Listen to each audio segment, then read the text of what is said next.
ආයුබෝවන් මගේ පුංචි යාළුවෝ හැමෝටම අදත් මම ඔයාලා මගේ YouTube channel එකට සාදරයෙන් පිළිගන්නවා.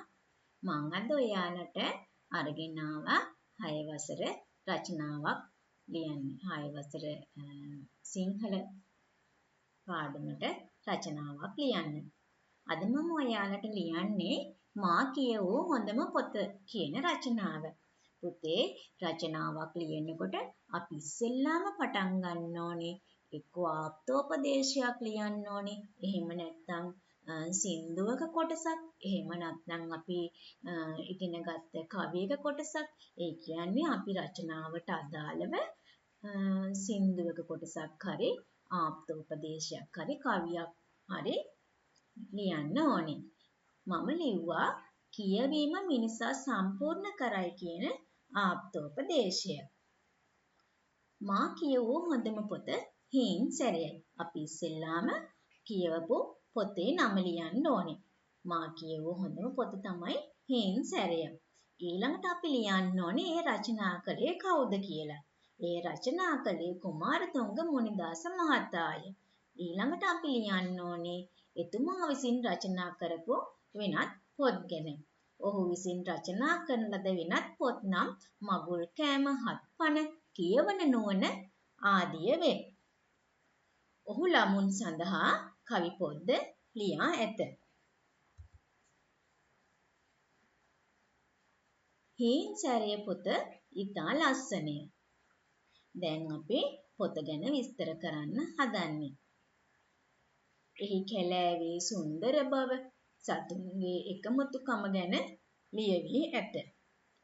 එතකොට පුතේ ඒ පොතේ ලියලා තියෙන්නේ කැලෑවේ සුන්දර බව සහ ඒ කැලෑවේ ඉන්න සත්තු ගැන. ඊළඟට අපි ලියනවා ඒ පොතේ තියෙන චරිත ගැන. එතකොට මම කියපු පොතේ තියෙන චරිත තමයි කටුසුරාල, අලිරාල, අලිහාමිනේ, වලස්වැදරාල, නරිහාමි යන චරිත එහි ඇත. ඊළඟට අපි ලියනවා ඒ කතාවේ කතාව කෙටි කරලා සාරාංශගත කරලා ඊළඟට ලියනවා. මොකද දැන් මේ කතාවේ වෙලා තියෙන්නේ? පුංචි කටුසුරාල කෙනෙක් විශාල අලිරාලගේ හොඬය තුලට ගොස් අලිරාලට හෙම්බිරිස්සාව සාදා ලෙඩ කිරීම ගැන මුළු පොත පුරාම ලියවී ඇත.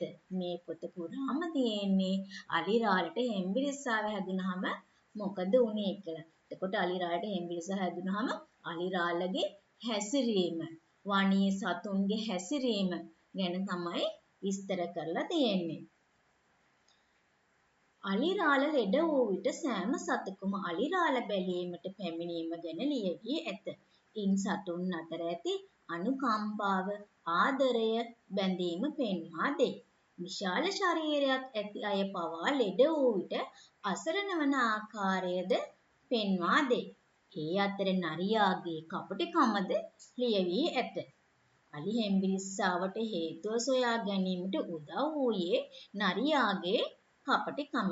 එතකොට පුතේ පොතක් ගත්තාම ඒ පොතේ තියෙන චරිතවල අනුකම්පාව ලියවෙනවා. එතකොට ආදරය, ඒ වගේම කපටිකම, තරහව.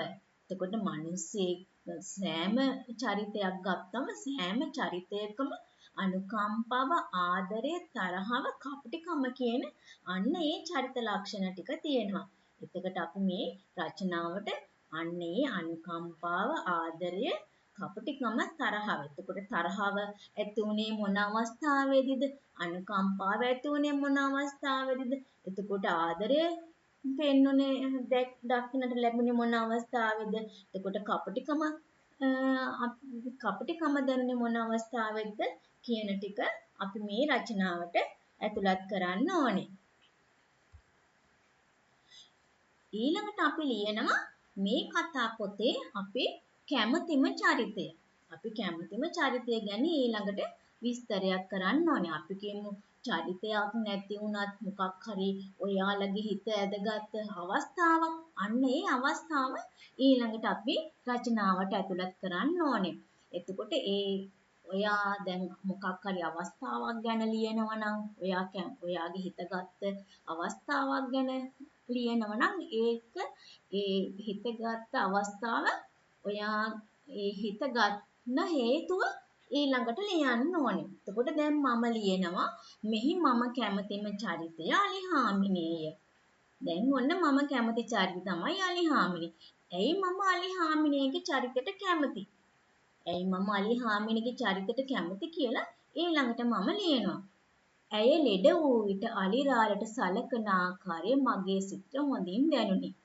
ඇය ලෙඩ වූ අලිරාලගේ කෙඳිරිය කෑ ගැසීම ඉවසමින් අලිරාල ළඟින්ම සිටියාය. පුතේ ඔයාලා මේ සැරේ පොත කියවන්න. අලිහාමිනේ කොච්චර මේ අලිරාලත් එක්කලා කොච්චර දුකක් විඳිනවද?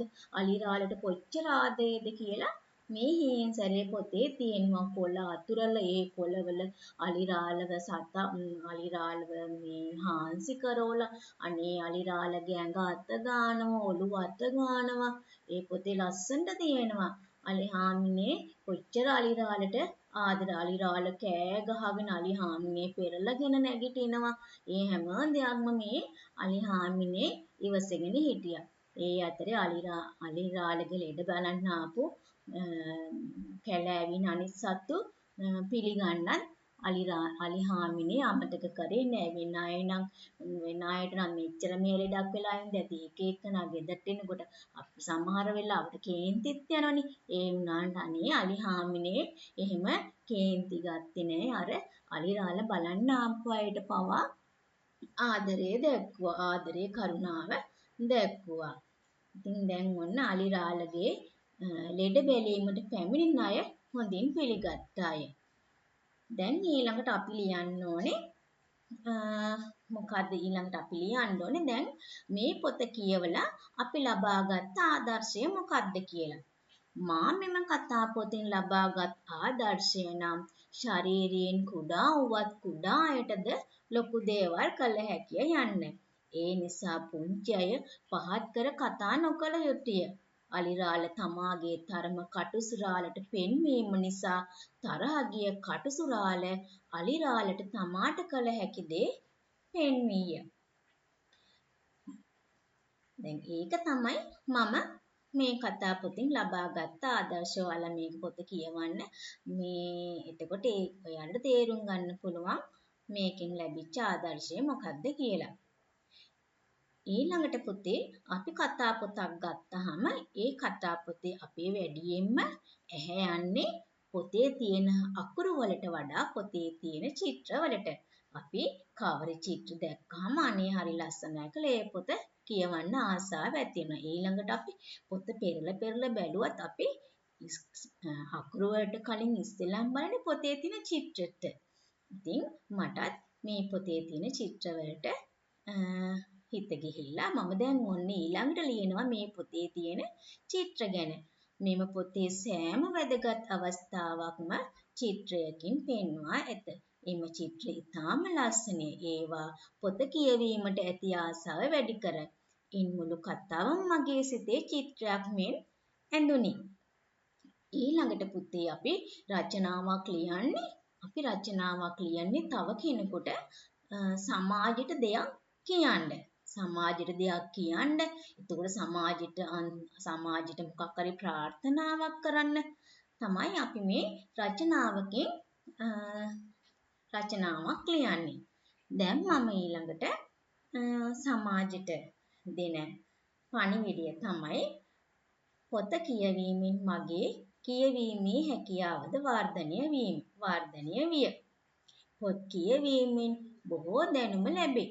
අපි හැමෝම පොත් කියවා සාර්ථක මිනිසුන් වෙමු. ඒක තමයි මගේ ප්‍රාර්ථනාව. අපි හැමෝම පොත් කියවා සාර්ථක මිනිසුන් වෙමු කියලා අන්න ඒ වගේ රචනාව අවසානට ප්‍රාර්ථනාවක් පණිවිඩයක් සමාජයට දෙන්න ඕනේ. ඉතින් පුතේ ඔයාලත් මේ වගේ රචනාවක් ලියන්න උත්සාහ කරන්න.